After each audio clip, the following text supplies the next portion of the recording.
सुभाष जी हुड़िया, जिला प्रधान नंदनवान जिला, इनको आसनों के महत्व के लिए बुला रहे हैं। आसन का महत्व। भारतीय योग संस्थान के अखिल भारतीय प्रधान आदरणीय श्री देशराज जी गुप्ता, अखिल भारतीय महामंत्री श्री ललित जी गुप्ता, महाराष्ट्र उपप्रांत प्रधान श्री डॉक्टर उत्तम जी कालवने, महाराष्ट्र प्रांत के मार्गदर्शक डॉक्टर राजन पटेल, विदर्भ विभाग के प्रधान श्रीमती कैलाश पटेल, विदर्भ विभाग के महामंत्री श्री भारत भूषण जी मदान एवं सभी अधिकारीगण एवं साधकों को प्रेम पूर्वक नमन। आज का हमारा विषय है आसन का महत्व। इस विषय पर हम सभी साधकों ने कई बार वार्ताएं भी सुनी हैं, कई लेख भी योग मंजरी में पढ़ते हैं। फिर भी कोई विषय को बार बार पढ़ने से सुनने से हमारा अभ्यास पक्का होता है। हम सबसे पहले यह समझेंगे योग क्या है। योग यानी जुड़ना। किससे? हमारी आत्मा को परमात्मा से जोड़ना। महर्षि पतंजलि ने समाधिपाद के दूसरे योग सूत्र में योग की परिभाषा इस प्रकार की है, योगश्चित्त वृत्ति निरोध, अर्थात योग चित्त की वृत्तियों का निरोध है। यहाँ पर इसका भाव है कि बहिर्मुखी वृत्तियों को सांसारिक विषयों से हटाकर उन्हें अंतर्मुखी बना लेना तथा उसको चित्त का कारण अवस्था में लीन कर देना योग है। योग हमारे ऋषियों मुनियों के द्वारा रचित वो विज्ञान है जो हमें सुखपूर्वक जीना सिखाता है। एक जीवन जीने की कला है जो हमारे शरीर को हमारे मन से जोड़ती है और हमें परमात्मा के अंश आत्मा होने का आभास कराती है। योग हमारे शरीर को स्वस्थ रखते हुए मन को शांत कर अंदर उच्च मनोवृत्ति का विकास कर हमें परमार्थ की ओर अग्रसर करता है, हमें भय मुक्त कर सुखपूर्वक जीना सिखाता है। जैसे जैसे हम योग में बढ़ते जाएंगे अध्यात्म का रास्ता स्वयं प्रशस्त होता जाता है। आज की हमारी चर्चा बहुत ही सरल है। जो साधना के मार्ग पर चलना चाहता है तो उससे प्रश्न आता है कि मैं प्रतिदिन आसन क्यों करूं? तो उसे समझना होगा आसन क्या है। आसन की परिभाषा महर्षि पतंजलि ने साधनापाद योग सूत्र 46 में की है। स्थिर सुख आसनम, अर्थात स्थिरता के साथ बिना हिले डुले सुखपूर्वक दीर्घ काल तक एक ही अवस्था में रुकना आसन है। एक ही अवस्था में देर तक रुकने लगते हैं। इस सूत्र में दो शब्दों का विशेष रूप से प्रयोग किया गया है, पहला स्थिर व दूसरा सुख। यहाँ पर स्थिर शब्द के स्थूल भाग की ओर है। मेरा स्थूल शरीर स्वस्थ होगा तो मैं आसन की ओर जाऊँगा। जब मैं देर तक रुकूंगा बगैर हिले डुले, मुझे कोई वेदना ना हो, पीड़ा ना हो, दर्द ना हो और उसमें एक आनंद की अनुभूति करूँ, सुख की अनुभूति हो। सुख शब्द से अंकित करता है। स्थिर शब्द दो शब्दों को लेकर बना है, एक शारीरिक स्थिरता, दूसरा मानसिक स्थिरता। जब तक दोनों अवस्था पूर्ण नहीं होती तक मैं आसन को पूर्ण अवस्था में नहीं जा पाऊँगा। आसन करने के दो लक्ष्य हो सकते हैं। पहला, शरीर को स्वस्थ निरोग व बलवान बनाना, जिसके लिए अपने शरीर की क्षमता व जरूरत के अनुसार आसनों का चयन करना होगा और उनका प्रतिदिन अभ्यास करना होगा। ऐसा करने से व्यक्ति का स्थूल शरीर स्वस्थ बनता है। वात पित्त कफ धातु का संतुलन बनता है। पांचों तत्व, सातों धातु व सभी प्रणालियों में सामंजस्य बनता है। शरीर में लचक आती है तथा दूसरा लक्ष्य शारीरिक स्थिरता प्राप्त कर स्थिर आसन में देर तक बैठकर ध्यान व समाधि का अभ्यास कर सकता है। अभी एक शब्द आया था, शारीरिक स्थिरता। शारीरिक स्थिरता क्या है?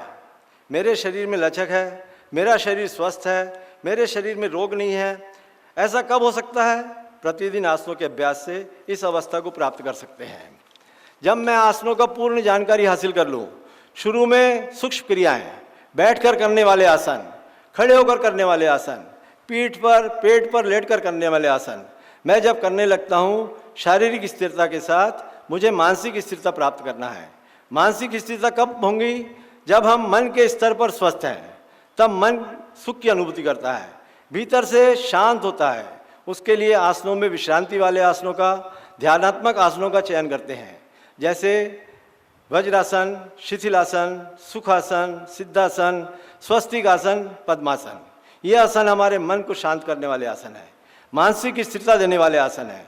आसनों में स्थिरता व सुख की अनुभूति करने के दृष्टिकोण में साधक जब आसनों का अभ्यास करता है, आसनों में निपुणता प्राप्त करने के लिए 5 अवस्थाओं से गुजरना होता है। पहली अवस्था है शरीर को मोड़ना।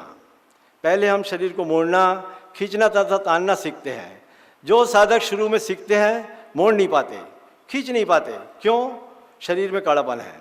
शुरू में कड़ापन होने के कारण आसन करने में कठिनाई होती है। जैसे शरीर में पीड़ा का अनुभव होना, वह शरीर का ना मुड़ना।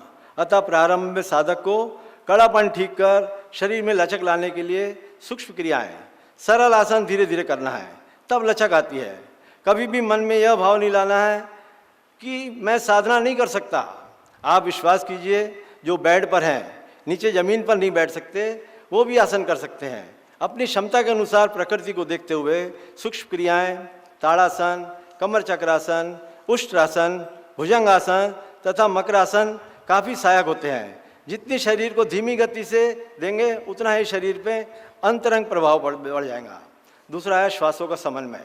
श्वासों का समन्वय यानी शरीर की क्रिया के साथ श्वासों को जोड़ लेना। आम व्यक्ति को नहीं पता श्वास कब भरना है, कब निकालना है। सामान्य नियम है, जब हम शरीर को पीछे की ओर ले जाते हैं श्वास भरते हुए ले जाना है। दूसरा, जब हम श्वास शरीर को आगे की ओर झुकाते हैं तब श्वास बाहर निकालते हैं।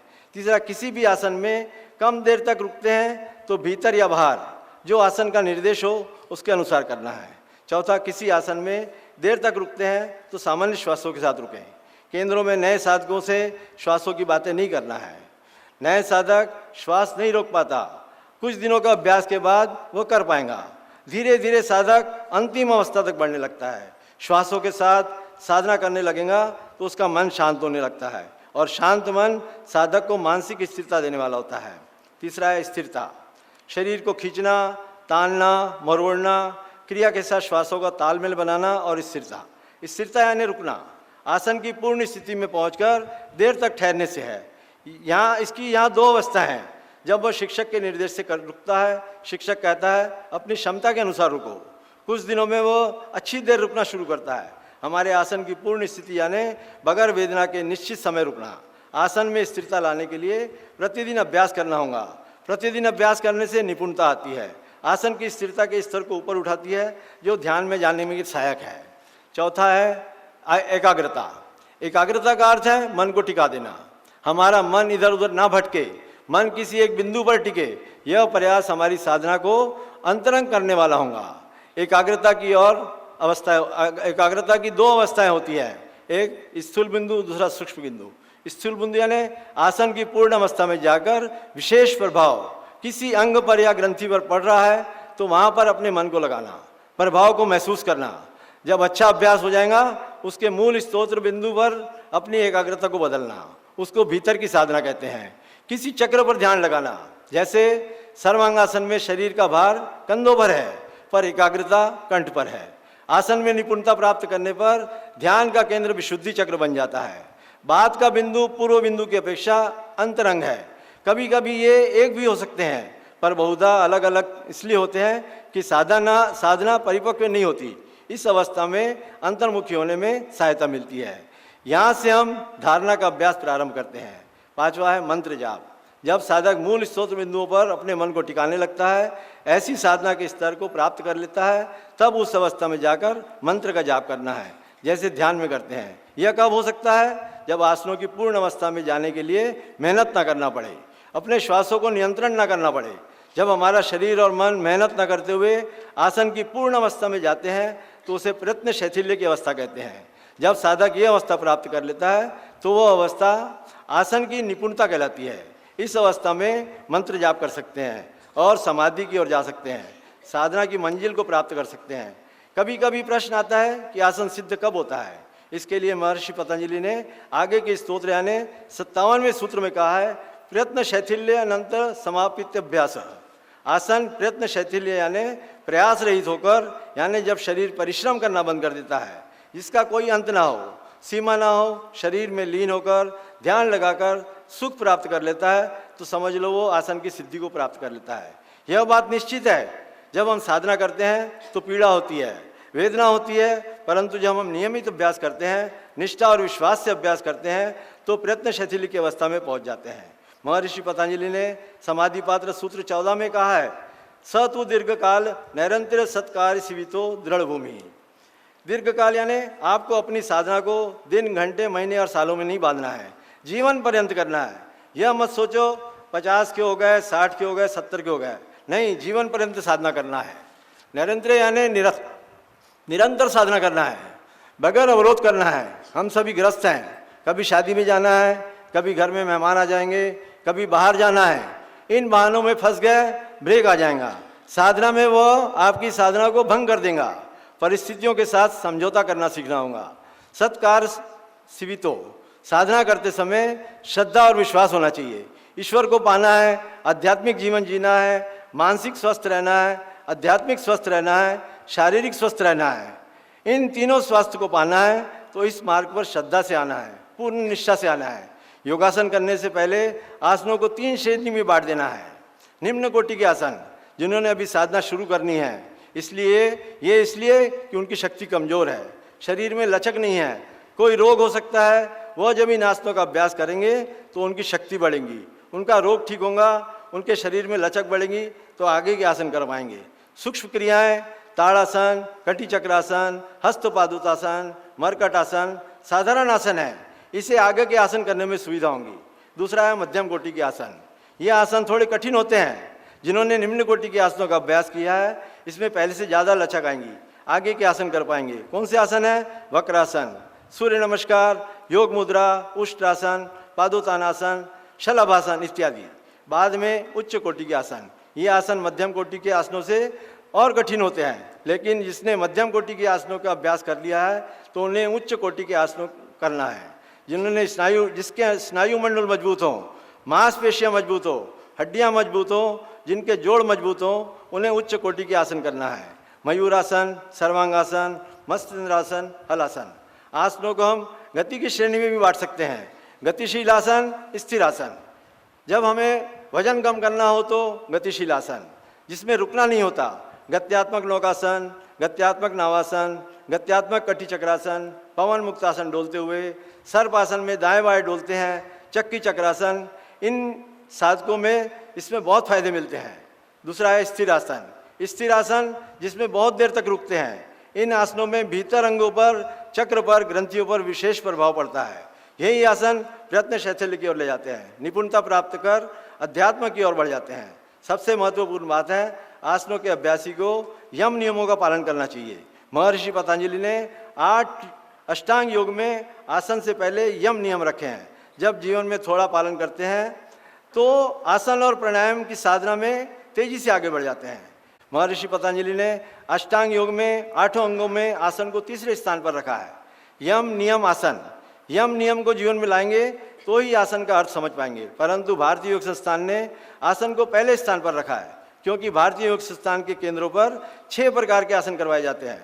खड़े होकर, बैठकर, घुटनों के बल, पेट के बल, पीठ के बल, सिर के बल आसन करते हैं तो हमारा शारीरिक मानसिक स्वास्थ्य अच्छा होगा और हमारी साधना बढ़ते बढ़ते आध्यात्मिक साधना में आगे बढ़ेंगे। तो मेरा सभी साधकों से निवेदन है, आप सभी नियमित आसनों का अभ्यास किया करें। अंत में मैं योगासन से मेरे जीवन में क्या प्रभाव आया है संक्षेप में बताऊंगा। यह एक ऐसी साधना है जिसको जीवन में अपनाने से सुंदर व्यक्तित्व का निर्माण होता है। मैंने जब से योग साधना को अपने जीवन में अपनाया है, मेरा शरीर स्वस्थ और मस्तिष्क तनाव रहित हो गया है। जो दिनचर्या अव्यवस्थित थी वह पूरी तरह बदल गई है। दिनचर्या व्यवस्थित होने से सभी कार्य समय पर होने लगे।